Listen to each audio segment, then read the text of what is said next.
If you click inside any of the blocks, you can start scheduling your shift.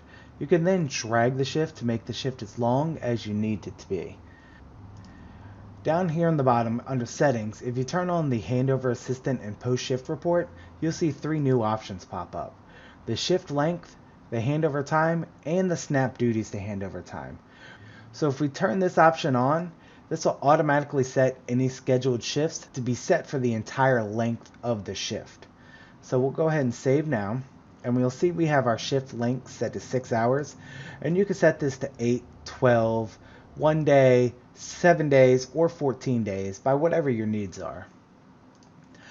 You'll see a start and ending period line on the shift, and if we click inside for a user, and we'll schedule a user start to finish for that entire shift.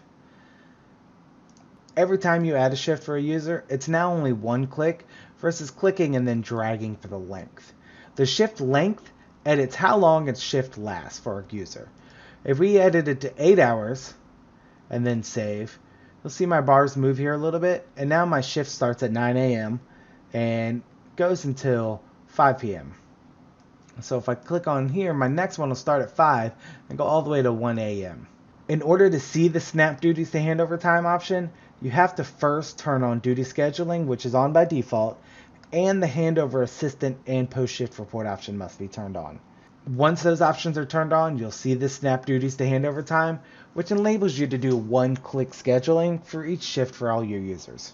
You can also schedule, if you have users that cover an entire week, you can schedule for the day.